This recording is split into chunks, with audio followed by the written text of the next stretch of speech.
모든 영상에 소개하는 내용들은 각자의 판단에 맡깁니다. 니 에이스 채널은 항상 모든 영상에 있어서 유료로 하는 것들은 신중하게 결정하시는 것이라고 말씀드립니다. 아울러 무료로 하는 것들 역시 각자의 판단으로 선택해서 결정하는 것이라는 점을 강조드립니다. 안녕하세요, 니 에이스입니다. 자, 여러분들, 이번 시간은 모자이크 최신 소식에 대해서 한번 말씀드리겠습니다. 모자이크는 구 타임스톱으로 우리가 뭔가 따라가기가 되게 어려워요. 복잡하기도 하고. 그래서 이 영상 하나로 여러분들이 정리를 해보시면 굉장히 쉽지 않을까 싶은데요. 이 모자이크의 최근 소식에 대해서 한번 말씀드릴게요. 일단 타임스토프입니다. 자, 타임스토프 여기에는 그대로 바뀐 게 없이 계속해서 타임스토프로 이름을 이어나가고 있고요. 업데이트 또한 뭔가 10월 27일에 꾸준하게 업데이트는 되는 것 같은데, 안에서도 보면은 뭐 일단 100만 회 이상 다운로드 돼 있고 2020년 10월 7일 해가지고 이제 2년의 역사와 전통이 있다. 그죠? 21, 22 해가지고 쭉 가고 있고 지금까지. 근데 여기서 이름이 너무 여러 번 바뀌었어요. 그래서 여러분들 이름에 대해서 전혀 개념이 안 잡혀 있을 것 같아요. 그래서 저 또한 사실은 저마저도 개념이 안 잡혀 있는데, 이거를 하시는 분들은 사실상 보유자의 영역이다 뭐 이렇게 또 판단할 수도 있을 것 같아서 한번 제가 공유해 드릴 수 있도록 하겠습니다. 타임스토프 같은 경우에는 며칠 전에 제가 한 10일 전쯤에 폴라님께서 이렇게 올려주신 게 있는데, 요걸 보면은 딱 느낄 수 있어요. 자, 보시면 명칭 구분해서 플랫폼명은 모자이크라고 돼 있고 메인넷명은 아사달 해서 10월 10일에 오픈이라고 돼 있고, 바벨론은 내년 오픈 예정이라고 합니다.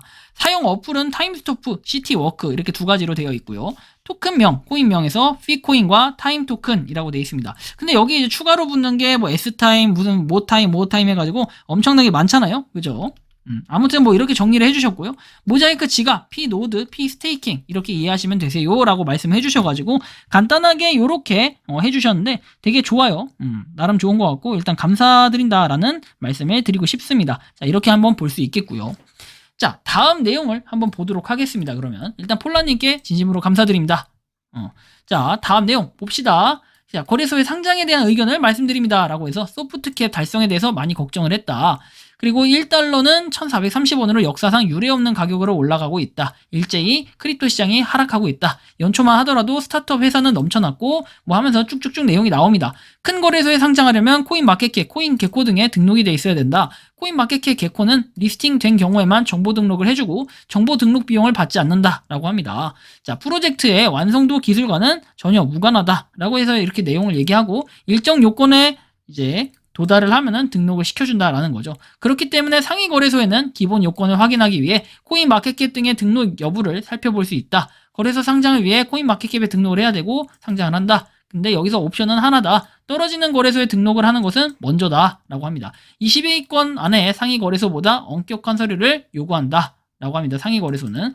그래서 서류는 소스코드 오딧과 변호사가 작성해야 되는 법률 의견서 뭐 등등이 있다라고 해서 스마트 컨트랙트 오딧은 300에서 500만원 사이면 되지만 메인넷의 경우에는 소스코드 양이 수백 배이기 때문에 금액도 그에 비례한다라고 얘기를 하죠. 그래서 쭉쭉쭉 내용을 얘기하면서 뭐 트위터, 페북, 링크드인 같은 소셜 성숙도와 커뮤니티 민감도의 중요한 부분이다 라고 얘기하면서 작은 거래소부터 차근차근 등록해야 되는 것은 저희가 부족해서가 아니다 라고 얘기하는데, 그러면은 뭐 딴 데가 돈이 많아서 그랬다라는 건가? 약간 애매한 부분이 있네요. 상위 거래소에서 요구하는 최소 금액은 15에서 50억 사이다 라고 얘기하면서 비용을 받지 않는다고 하지만 사실은 더 이상 요구를 하는 경우가 허다하고 상장 비용 외에 MM이라는 추가 비용이 필요하다. 시장을 관여하는 비용이다 라고 해서 모든 거래소는 해당 행위에 대한 어떤 도덕적 감정이 없으며 이것을 조건으로 상장을 시켜준다 라고 합니다. 일종의 검증 작업이라고 해서 자금력을 갖춘 업체를 고르는 방법이 자금 동원 능력이라고 얘기하는데, 자, 그래서 상장 후의 먹튀는 상장 업체 기본 공식이라고 얘기하고, 그래서 상위 거래소에 상장되는 것이 그들을 증명하는 것이 아니라 오히려 돈만 가지고 해결할 수 있는 가장 쉬운 방법이고 그것 때문에 많은 피해자가 발생한다 이렇게 주장을 합니다. 그럼에도 불구하고 저희가 궁극적으로 모든 거래소에 상장을 해야 되기 때문에 나홀로 독야 청청할 수밖에 생각은 없다. 로마에 가면 로마의 법을 따르겠다. 저희도 정도도 지키면서 가고 싶다 라고 얘기를 하죠. 그래서 그럼에도 불구하고 뭐 이런 거래소에 상장을 해야 되기 때문에 나홀로 독야 청청할 수 없다 얘기합니다. 그죠? 그래서 공식적으로 추가 비용을 지불하지 않고 상장 비용이 필요한 경우에는 추가 비용 지불하지 않고 공식적으로 지급할 예정이다. 그렇다고 돈만 사용해서 상장하는 것은 너무나 한계가 있기 때문에 뛰어난 인재를 포섭해서 할 수 있는 최대한의 역량으로 가겠다. 결국에는 지금 이렇게 얘기한 거는 제가 해석할 때는 이래요. 자, 두 가지인데요. 첫 번째는 능력이 부족하다라고 지금 시인을 하는 거고, 제가 느끼기엔 그렇습니다. 자, 두 번째는 뭐다? 자, 자금이 부족하다. 이렇게 지금 얘기를 하는 것밖에 안 되는 것 같아요. 자, 예를 들면은 뭐 다른데 MRST가 뭐 자금이 많아가지고 더마르스가 뭐 OKX에 상장을 했습니까? 한번 이렇게 물어보고 싶네요. 전 역으로. 자, 뭐 이렇게 여기까지만 물어볼게요. 자, 그 다음에 한번 보겠습니다. 100만 피 이벤트 해가지고 11월 1일에 올라온 거고, ICO 첫날 뭐 소프트캡을 달성했다라고 이렇게 주장을 합니다. 그래서 100만 피를 보내드리고 사리님의 주도하에 이벤트 진행했으면 한다라고 해가지고 뭐 쭉쭉쭉 내용이 나오는데, 뭐 이거는 그냥 보면 되겠고, 주소 업데이트 공지라고 해가지고 이렇게 KRWM, USDM, 슈퍼 유저 등록된 내용 중 변경 사항이 발생했다라고 해가지고 사정에 의해서 지갑 주소가 변경이 됐고 스마트 컨트랙트의 슈퍼 유저에서 삭제가 되고 뭐 신규로 등록이 되었다 이렇게 얘기를 합니다. 그래서 이것도 좀 이해는 안 가는데 뭐 그렇다고 하고요. 모자이크배 세계 바둑대회가 2023년에 열릴 예정이다 하는데, 사실 저는 이런 걸 보면서 느끼는 거는 이런 무슨 배 바둑대회 이런 거 자체가 그런 거 아니겠습니까? 결국에는 이렇게 기사 내는 것도 돈이에요. 자, 그리고 이 기사 내는 거에다가 무슨 배 해가지고 하는 거, 이거 자체가 무슨 청장배 뭐해 하죠. 이거 다 돈 들어가는 거예요. 근데 돈이 없어서 상장을 못한다? 이건 약간 안 맞을 수 있다는 거죠. 물론 상금이 얼마인지까지 제가 확인하지 않았습니다. 뭐 심지어 이렇게 얘기를 하는데 아직까지 뭐 개최된 게 아니라 이렇게 15초 안에 암호 자산을 전송할 수 있는 블록체인을 개설 오픈 기념으로 23년에 새로운 메이저 세계대회 창설 의사를 밝혔다라고 얘기하면서, 시청자들은 스마트 컨트랙트를 통해 승부를 예측하고 승패를 알아맞힌 유저들을 위해 가상화폐로 보상하는 시청자 참여 플랫폼도 출시할 계획이다 하는데, 이거 약간 좀 그래요. 우리가 공식적으로 국내에서 인정된 거는 스포츠 토토 해가지고 이렇게 오프라인으로 살 수 있는 게 있어요. 근데 이거는 뭔가 약간 사행성 이런 느낌도 조금 들어가네요. 그래서 살짝 문제가 향후에 될 수도 있겠다라는 생각이 들고, 저는 그래요. 근데 이게 지금 아직 확정된 것도 아니고 예정이라고 하는데, 이걸 뉴스 기사로 내는 것 자체도 뭐 이미지 관리를 위해 했다라고 할 수 있는데, 뉴스 기사는 보통 제가 뭐 민감해서 말은 못하지만 금액이 어느 정도는 또 들어가는 그런 것도 있을 거예요. 자, 아무튼 이렇게 또 볼 수 있겠고요. 슈퍼 유저 선정 엠베서더 뭐 명단 주소 공개해가지고 뭐 이렇게 주소를 공개한다라고 얘기합니다. 뭐 인도, 중국, 베트남, 나이지리아, 파키스탄, 네팔, 이란, 뭐 튀르키예 등등등 쭉 내용이 나오네요. 그래서 이렇게 볼 수 있고요. 이거 좀 모르겠네요. 아무튼 뭐 이런데 보기 나름인 것 같아요. 그리고 바둑대의 의미, ICO 참여보다 다양한 가상자산 추가한다라고 돼 있죠. 베트남의 암호화폐 관련 투자 그룹과 소통할 예정이다 라고 돼 있고, VNDM을 신규로 론칭하게 됐다. 너무 뭐가 복잡해. 그죠? ICO에 참여한 사람의 차별적 우대 조치가 내려질 것이라는 것을 예고한다 라고 하고, 바둑TV와 같은 뭐 바둑에서 이세돌 막 이렇게 등등등 얘기하면서 바둑대회를 기획하게 됐다고 하는데, 여러분들 제가 그냥 참고적으로 말씀드리면 NFT 시장 해가지고 NFT에서도 바둑 관련 해가지고 많이 있었죠. 이거 결과 어떻게 했어요? 싸그리다 깡그리 거의 망해갑니다. 거의 망해가고 있어요.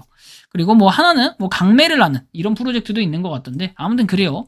뭐 기사에서 말씀드린 것처럼 쭉쭉쭉 내용이 나와 있고, ICO에 참여한 사람한테는 우대해주는 정책으로 미래가 설계될 것이다 라고 얘기합니다. 그리고 100불이라도 ICO에 참여한 유저와 그렇지 못한 유저의 혜택에 대한 차별은 분명하게 드러날 수 있도록 설계될 것이다 라고 자신감 있게 얘기하는데, 이 자신감이 정말 1년 뒤에도 똑같은 자신감 요걸 그대로 나타낼 수 있으면 좋겠다. 개인적으로는 좀 이렇게 말씀을 드리고 싶습니다. 왜냐면 어쨌든 무료로 하는 분들, 그리고 그거에 따른 노력하는 분들도 분명히 많이 있는데도 불구하고 유료로 한 사람과 무료로 한 사람, 뭐 이거는 당연히 차이가 있을 수밖에 없는데 그거를 되게 강조해서 말씀하시는 걸 보니까 살짝 저는 아쉬운 부분이 남는다라는 생각이 개인적으로는 듭니다. 뭐 여러분들은 어떻게 생각하십니까? 저는 뭐 타임스토프까지는 괜찮았는데 모자이크로 최근에 바뀌면서 뭔가 그렇게 좋아 보이진 않는다라고 좀 느껴지는데, 뭐 각자의 생각과 판단은 다 다를 수 있기 때문에 존중은 해야 된다고 하지만 저는 별로 요거에 대해서 아직까지 공감 가는 부분이 없다라고 생각을 합니다. 그래서 타임스토프는 예전에는 뭐 꾸준히 채굴도 하고 지금도 물론 출석 체크는 꾸준하게 하고 있는데,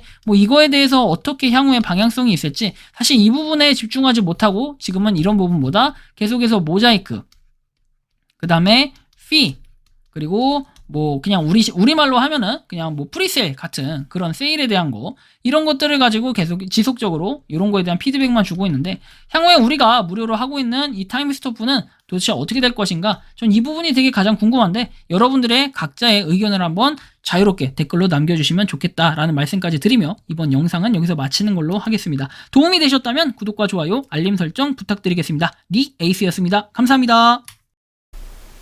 평소에 궁금하셨지만 내가 시도해보기 어렵거나 시간 낭비하고 싶진 않고 새로운 제보를 해주실 분들께서는 아래의 주소로 메일을 보내주시면 제가 해결해드리겠습니다. 그리고 단톡방은 유튜브 검색창에 소통 창구를 개설했습니다. 검색해주시면 자세한 안내가 나오니 참고하시면 도움이 되실 것 같습니다. 리 에이스였습니다.